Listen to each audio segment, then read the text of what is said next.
Imagine a kid, just 13 years old, sleeping on a dirt floor, in a dark, crowded room. His family fled Scotland with nothing, arriving in America, only to face a new kind of poverty. This isn't some sob story. This is the origin of an emperor. This is the story of Andrew Carnegie. And by the end of this, you'll have to decide for yourself.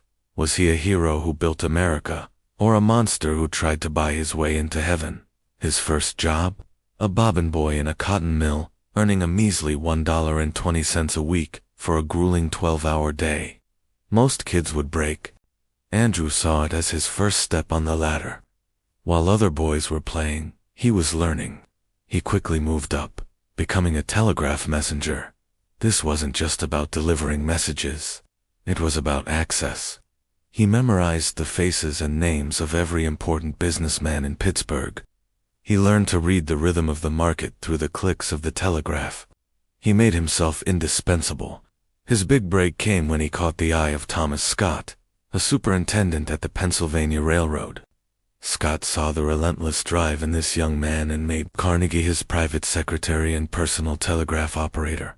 Carnegie wasn't just taking notes. He was absorbing the entire railroad business from the inside out. He learned how money moved, how deals were made, and most importantly, how to spot an opportunity. Scott once gave him a tip, a chance to invest $500 in a company called Adams Express. Carnegie didn't have $500, so what did he do? He convinced his mother to mortgage their home. It was a massive gamble, a bet the farm moment. But it paid off, delivering their first taste of real returns. This was Carnegie's first rule of wealth. You have to be willing to risk it all. Soon after, he got another tip, this time for a new invention, the sleeping car. A guy named Woodruff had a wild idea to put beds on trains. People thought it was crazy. Carnegie saw the future. He borrowed money, invested, and the dividends started rolling in. While working for the railroad, he was already building his own personal empire on the side, one investment at a time.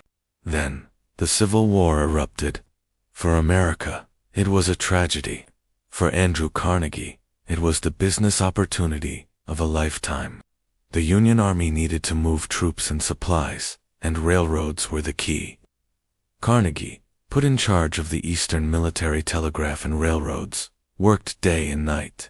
He saw firsthand how war accelerated demand, how it created fortunes for those who could supply the machinery of conflict.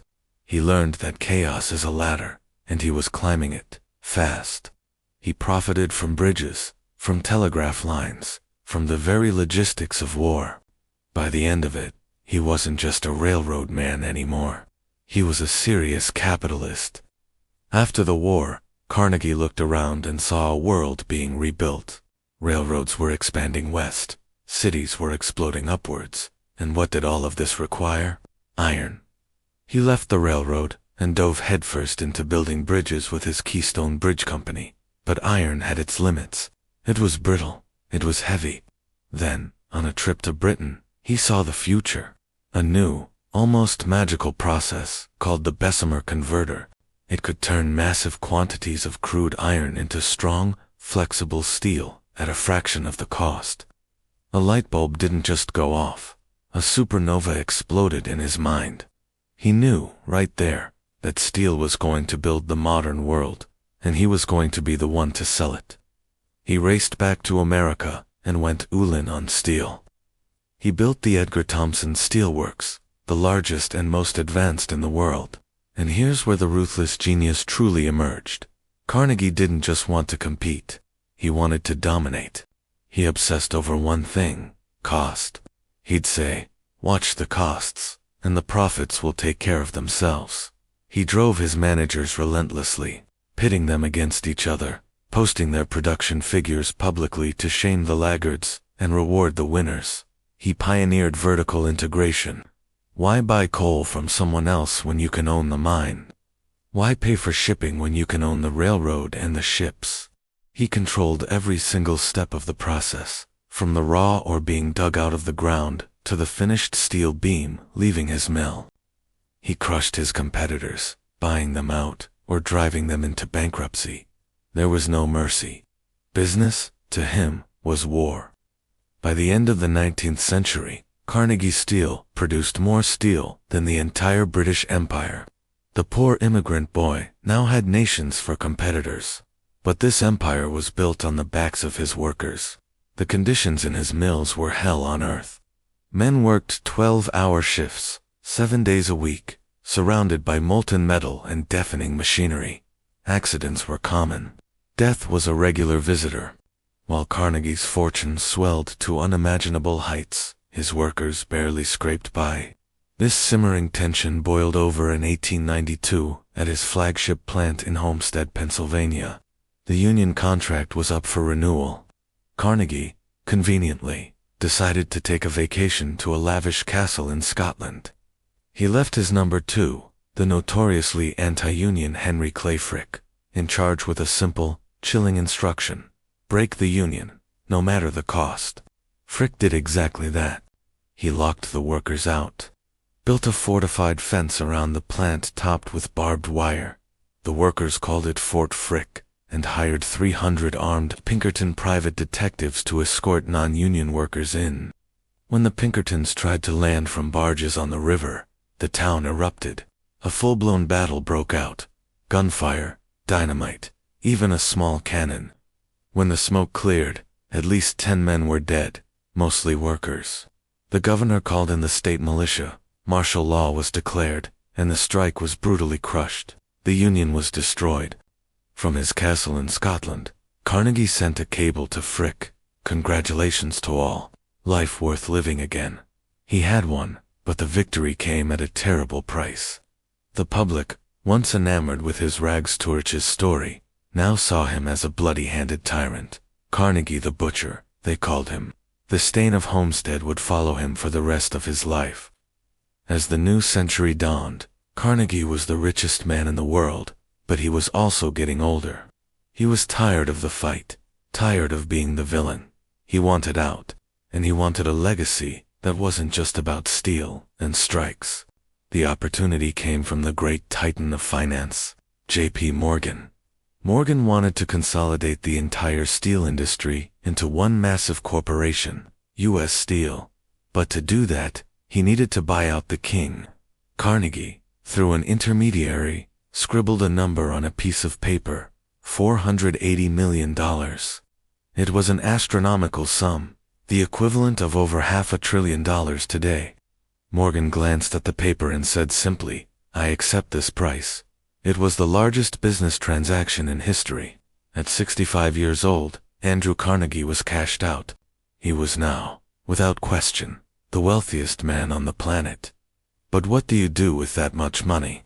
His next act would be even more shocking than his rise. He decided to give it all away.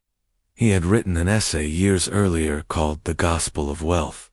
In it, he argued that a rich man who dies rich, dies disgraced. He believed the wealthy had a moral obligation to use their fortunes for the public good during their lifetimes. Now, he was going to practice what he preached, on a scale never before seen. He started with libraries. Carnegie believed in giving people the tools to lift themselves up, just as he had done. He funded the construction of over 2,500 public libraries across America, Britain, and the English-speaking world. If you grew up in a town with a Carnegie library, you know his work. But he didn't stop there. He poured money into education, founding Carnegie Mellon University. He built the iconic Carnegie Hall in New York City. He established foundations for scientific research and for the promotion of world peace, even building the Peace Palace at The Hague. For the last 18 years of his life, he was a full-time philanthropist, a one-man fire hose of money, giving away over $350 million, the vast majority of his fortune. When he died in 1919, the newspapers hailed him as a saint, a benefactor to humanity, the man who gave the world libraries and music halls.